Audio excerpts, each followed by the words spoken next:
And it's my pleasure and honor to welcome back to the program. He's been with us before, Dr. Richard Haass, who is one of the world's most experienced diplomats and a longtime policymaker in the United States government. He's now president of the Council of Foreign Relations and the author of a new book just out. The book is called The World, A Brief Introduction. It's available beginning today wherever you buy books. Penguin Press is the publisher of it. Now, this book is The World, A Brief Introduction, is designed to provide readers of any age and experience with the essential background and building blocks they need to make sense of this complicated and interconnected world. The world focuses on essential history. It focuses on what makes each region of the world tick.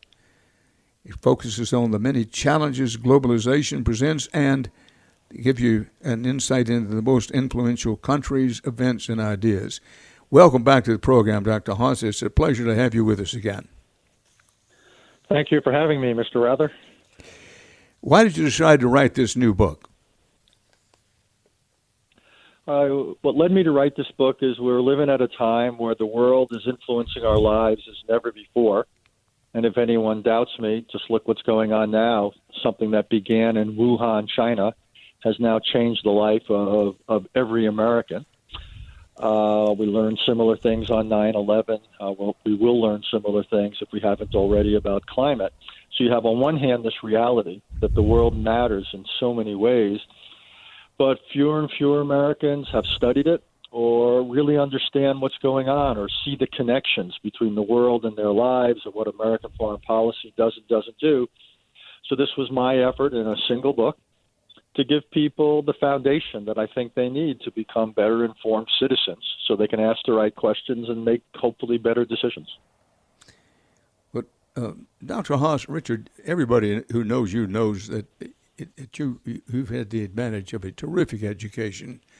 You got your BA from Oberlin College, I think it was, Rhodes Scholar, got a master's, and then a doctor's of philosophy degrees from Oxford University.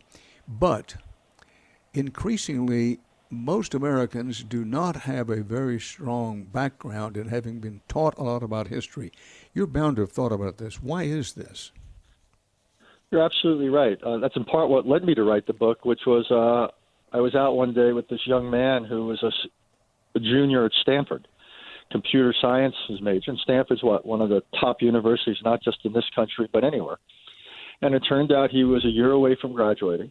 Hadn't taken any courses in history, hadn't taken any courses in American politics, hadn't taken any courses in economics. And I got to thinking, and I said, wow, if you can graduate from one of the great institutions in the world and be so unprepared for the kinds of decisions you're going to have to make as a citizen, as a parent, in business, I said, imagine people who don't go to these institutions, who don't get a chance to go to the Stanfords, Harvard, Yales, Princetons, what have you, all the places I couldn't get into.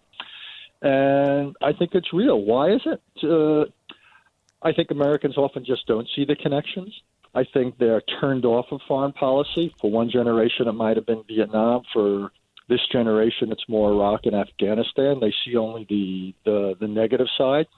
Quite possibly after the Cold War ended, a lot of people said, well, we don't have to worry about the world anymore. But I think more than anything, they just don't see the basics and don't see how the world affects them. And one other thing, and this is something you, I bet, understand better than anybody. When you were hosting the nightly news on CBS, you devoted a significant portion of your broadcast every night to what was going on in the world.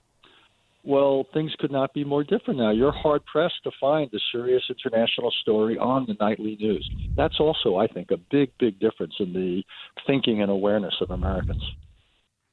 Well, I do agree with you, and I hope that's not seen as a self-serving statement because it had less to do with me than it has to do with the state of journalism at the time I was anchoring the evening news. And I quite agree with you that while there's more, quote, news, unquote, on cable and over the airways broadcasting today, there's less what we used to call foreign news, which I prefer to call international news now. But Dr. Haass, and we're talking to Richard Haass, Dr. Richard Haass, who's president of the Council of Foreign Relations. His new book is called The World, A Brief Introduction.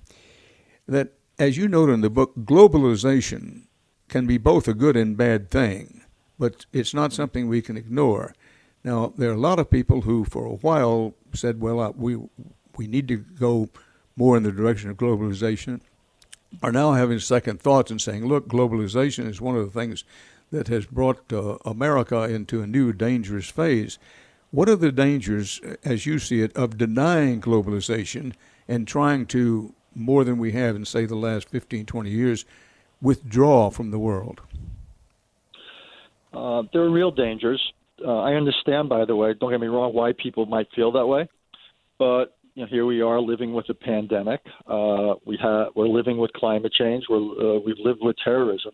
We can deny those things. We can shut our eyes to them. We could be the ostrich burying our head in the sand, but we still risk being washed away by them. The tide doesn't pay a lot of attention to the beach. So I think we're vulnerable. How we respond to these things, that's where choice comes in, Dan. We can think about what it is we want to do, and those are legitimate debates about public policy. I get that. But in most areas, globalization itself isn't a choice. Where it is, for example, how many people do we let into the country? What kind of goods do we let into the country? Those are choices. And I would just say when we shut ourselves, when we close our borders, whether it's to people, we lose a lot of talent that made this country as innovative and creative as it is. When we shut ourselves to goods, we add to inflation. Consumers get less choice. So my point, and also, by the way, others retaliate against us.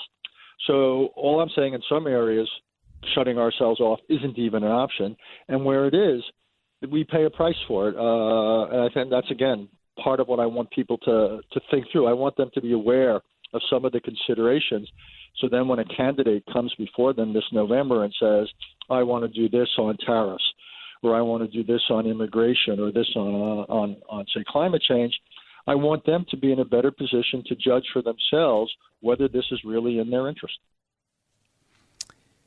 Well, Richard, historically, at least for the last half of the 20th century and beginning of the 21st century, the United States has been the leader of the free world. Question, have we now lost our leadership role? Have we lost significantly in our global influence? Have we permanently damaged our leadership role around the world? I think we've given it up for the most part for the time being.